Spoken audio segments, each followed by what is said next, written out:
My husband told me I'm too short to not stand up on this little platform here. So this doesn't look any awkward. You're probably wondering what all of this is up here.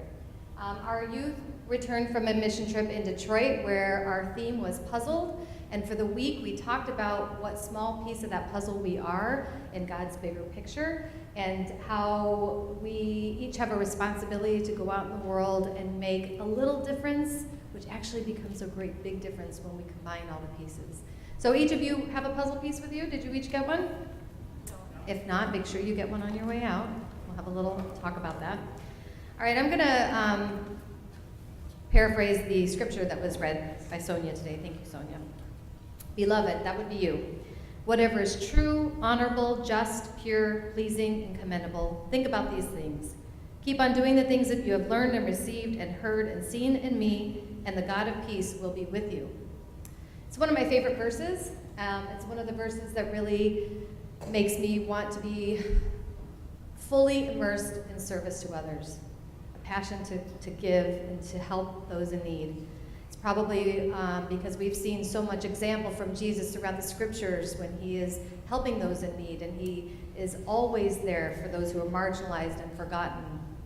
It's why I also feel as a youth leader of this church that I have a big responsibility to teach my students, my leaders, and even my church family what it means to serve in the world as Christ has taught us. So it was about 20 years ago that I led my first junior high mission trip. We went to Grand Rapids, Michigan, and there I met Chris and Terry. And Chris was suffering with an addiction to hoarding. She lived just 2 blocks away from a thrift store that gave everything away for free. So while that may help some people in need, it was very disabling for Chris, as you can imagine. Her husband, Terry, was also suffering with an addiction of alcohol. And when we met Chris and Terry, Terry was actually living on his front lawn because there was nowhere for him to sleep in the house. Their home became our mission field, as you can see. We were going, now remember these are junior high kids I'm with, we were going to rid this home of all the filth, mess, and obstacles that left these 2 people paralyzed in their own home and not living the life that God had intended for them. I personally took this on as my moment of destiny, because anyone who knows me, really knows me, knows I am a little bit of a clean freak. So I knew that I could champion this assembly of junior high kids to clean that entire house to look like the cover of the Better Homes and Garden. I knew I could do that. So for hours, we worked and worked and worked and sweated and threw out so many things. And you know what? We had no attachment to anything that we were throwing out. Nothing. A few hours into the project, I noticed that Chris was sitting alone on the curbside, and I went to her, and I realized she was crying. And she wept for a very long time, and she shared with me that although we had no attachment to the things that we were throwing out of her home, she hardly knew how she would live without them. Every piece that we threw into the garbage was a piece of her. And it was at that moment that I realized that this was not the path for lasting change for Chris. If we did not address Chris's painful and real addiction to hoarding, the home would simply fill up again when we left. This was the moment that my long-held understanding of service turned from a me mentality to a we mindset. I was on a path of new understanding Jesus' hope for creating lasting change for his hurting people. You see, as you and I seek justice in this hurting world, and I know so many of you do this, I know people in these pews are serving, leading, traveling, helping. You have great passion. You have great desire to help those in need. I know that about this church. We must first realize, though, how truly insignificant we are on our own. We are just one small piece of this bigger puzzle. And if we're honest, most of us are incomplete and in need of wholeness ourselves. We have to form a new understanding of what it means to serve with a justice-minded heart. We no longer simply offer water to those in need, but we ask why they do not have water, and then we work alongside them to be sure that they have clean water in the future. We no longer simply empty the house. We are entering into deep relationships with those that we are helping, as Jesus has shown us. And this is my personal hope in leading the youth here at Our Saviors, to teach them to care, to ask questions, to listen, to partner, and to make deep and lasting transformation. Before I continue, I'd like to introduce Scott Marks as he shares his own experience of working alongside these amazing students.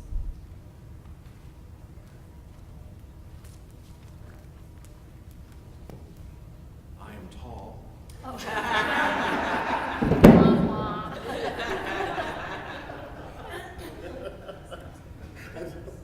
I'm not texting, I just have notes on my phone because I'm not a Luddite. I've been doing this, working with the youth for quite a while. And one thing I've noticed, other youth groups, they go to different places year on year, but for whatever reason, we go to Michigan all the time. And as you do that, go to the same place year after year after year, you can really appreciate the change that happens over time as you serve in the same place year on year. For years working with GRASP in Grand Rapids,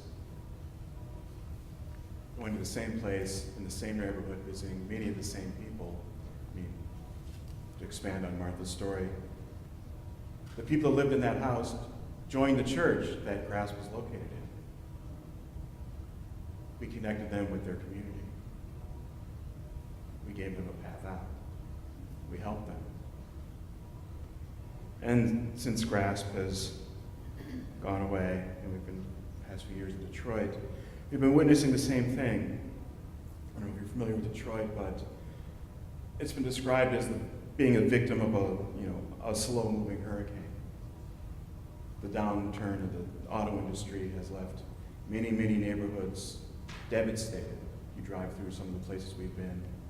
It's empty house, burned out house, empty house, maybe one occupied house on a block.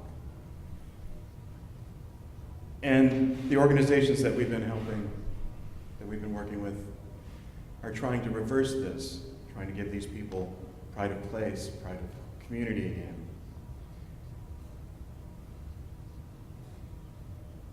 Last year, we were working with an organization called Brightmore, and we were weeding every day. We weeded one field, we weeded another field. We got a big industrial mower, and we weeded a third field.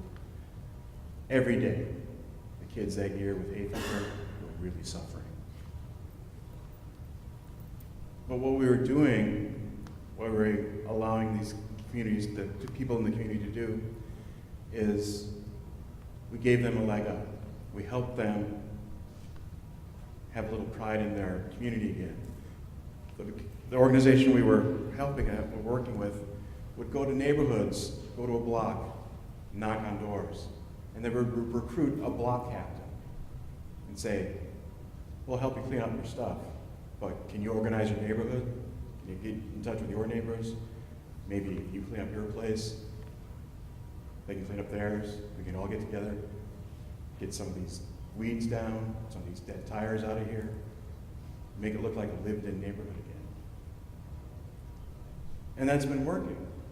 These people have been smacked around for a few years, maybe even decades, have pride of place again. And this past year, we worked for a community organization called CAS. And they have many, many programs that help their community. You see the picture there. They have a kitchen. They actually they bought a defunct hospital, refurbished the kitchen, and they feed at least lunch and dinner, I don't know about breakfast, to thousands of people. Hundreds of people every week, thousands of people every year for free with donated food. And we help prepare them. It looks like the really delicious heirloom carrot salad that is just phenomenal. If you bought it, you pay probably like $15 for that at a restaurant downtown. Anyway, in the kitchen at least, They get people who, homeless, ex-felons, people who needed help, and they give them a leg up. They give them kitchen training, they give them culinary training. And these people go out and get jobs in high-end restaurants. Matter of fact, the man in charge of this program used to be one of the largest restaurateurs in Detroit. He owned several, apparently very high-end restaurants. And he'd get donated food from like University of Michigan, from other places, farms, whatnot, and he'd come up with these recipes, feed these people literally gourmet food day after day, training them, giving them a leg up. Another thing they do is they go out and collect tires. Apparently, Detroit is littered with used tires. They'll get these, cut them into strips, and make floor mats. Who knew?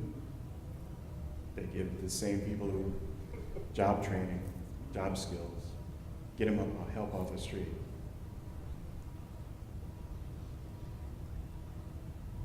And the people, the volunteers at this CAST community, the people that they're helping, it gives them a path out of whatever horror they've been living through, their addictions, their abuse, their crime, their violence. And talking with them as we're helping, your heart breaks for their story, but you can begin to see the hope that they're rebuilding, that they finally can see light. And I hope you thank your kids for contributing just a little bit to that light. Well, thank you. We continue with Taylor Walker, who I'm sure all of you know. Yes, yes. See, well, I'm tall. I'm not as tall as Scott, so. All right. My name is Taylor Walker. I have been on 17 mission trips to Grand Rapids and Detroit, Michigan, and 3 international trips to Haiti and Bahamas. If anybody's doing the math, I had my first mission trip when I was 2 months old. Yeah, I guess it pays to be the youth leader's kid. This last trip to Eleuthera, Bahamas was very life-changing for me. It helped me understand more about the needs of others than I've understood before. So each night, my parents would lead a devotion, helping us talk about the things we saw and experienced throughout the day. This year was a little different, though. This year, we were challenged to not only take more notice of our surroundings, but to ask more questions and really get to know the community we were working with. We spent the entire week replacing the shingles on a very hot rooftop. We had several worksite coordinators like Wade, RJ, and Alex working with us, and people in the community would actually come to our worksite all day long, dropping off drinks, snacks, sandwiches, desserts for our team. And I would notice how very happy they all were, and it made me feel good about the work we were doing there. And that night, my mom led a devotion called Hidden Within a Smile. She said that she wanted to talk about the most common statement that was made by short-term missionaries who have experienced poverty. Before I tell you the statement, let me ask, raise your hand if you have ever been on a domestic or international mission trip where you've experienced poverty. Okay, so here's the statement. These people are so happy despite the horrible conditions in which they live. They sing with joy, they serve us better than they serve themselves, and they're so faithful and content. Now, how many of you have ever said something like this? Me too, and so have my parents, so no worries. She asked us to think about when we have guests over and how many of us tend to smile more. You know, put on this really happy facade and everything. And maybe the locals were doing this too in Eleuthera. She helped us understand that the smiles we met may not always show exactly how they're feeling on the inside. And without having a deeper relationship with our new friends, we could only assume what they were feeling. The biggest lesson here was if we only assume that all people in poverty are happy just the way they are, we might be less likely to make a difference. This made me want to get to know my new Bahamian friends even more. So one time I was not feeling very well on our work site, and I had to sit and I just had to watch everyone work. And so I decided, what can I do that would make a little bit of a difference? So I decided to talk to one of our work site coordinators. His name is Wade. And I got to talking to him, and later on I realized he had a daughter that passed away before she was born. So they had all her baby stuff, and they were getting ready for her, and she sadly passed away. And that reminded me of my parents when we lost Jonathan. And he was smiling so much and so happy, and I was like, oh, nothing's wrong. But that is something that you don't see unless you get to know someone. So those smiles can actually hide the true feelings on the inside. And in our devotion one night, we were asked to think about something. My mom said, suppose it was the end of our last workday and we only had 3 rows of shingles left on the roof in order to finish the work we did all week. And how would we feel if Wade told us, thank you for all your hard work, we appreciate what you've done, but the other team will come and finish the roof for you? Would you be able to walk away being so close to finishing? Or how would you react? Almost everyone on the team said they would have to finish the last 3 rows, even if we had to give up our day off to get it done. We had a job to do, and we wanted to finish it. She then asked us if we had thought about Wade or the other worksite coordinators in our response to that question. Perhaps it was his only day off to spend with his family. Maybe he had not had a day off in weeks. He was looking forward to not working on a Friday. And what if we insisted on coming on a Friday? Would they have to pay more workers to help out? And then we learned that we are just one small piece to a bigger picture. And God can use us to accomplish whatever tasks He wishes and whenever He wants us to do it. This was a great thing to learn, and I will remember that whenever I serve in the future. It's less about me and more about the people I am serving with. Amen, amen.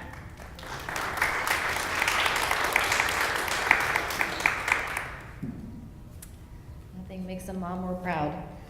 So I want to close with reading you the difference between service and justice.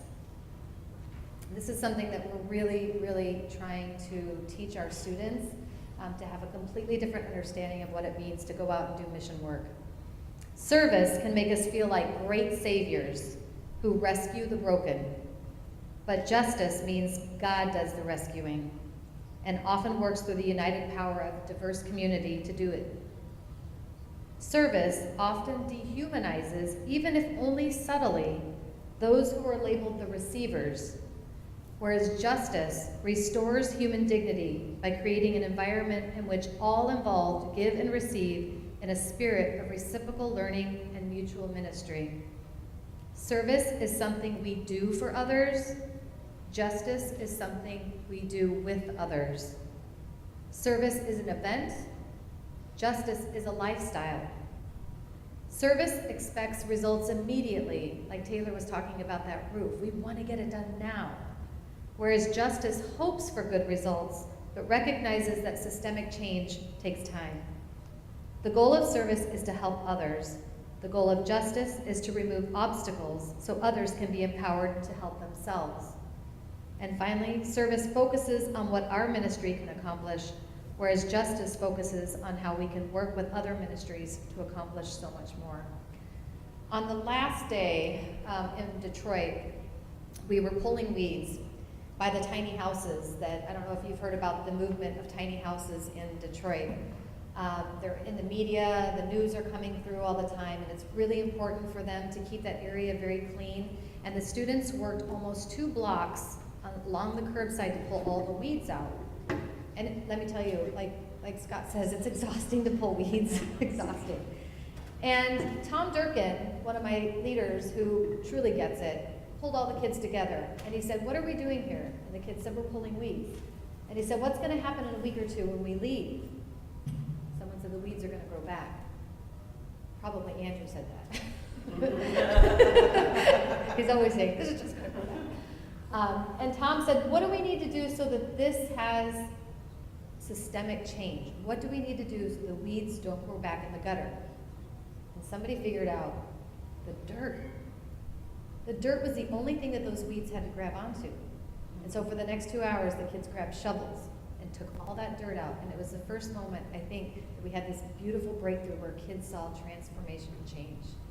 And it made me really happy. So every Sunday we prayed the Lord's Prayer together, right? We prayed it today. Thy kingdom come, thy will be done on earth as it is in heaven. What is Jesus praying for? He's praying that each of us would help make this world look more like God intended it to be. God does not want us to serve others so that we can revel in self-gratification on the back of other people's misfortune. We are in partnership with our Creator to bring heaven to earth. You are all small part of that big puzzle. So you have your puzzle piece, everyone. I want you to hold it for a moment. Take it in your hand. If you didn't get one, pretend. You can grab one on the way out. This is your reminder that you are a beautiful piece of God's puzzle. You have a responsibility to help this hurting world. You can find something small, whether it's loving on a neighbor next door in need or traveling all the way across the world to help those. But you need to do something. We aren't here to just praise God. We're here also to make his place heaven on earth. Please do that with me. Amen.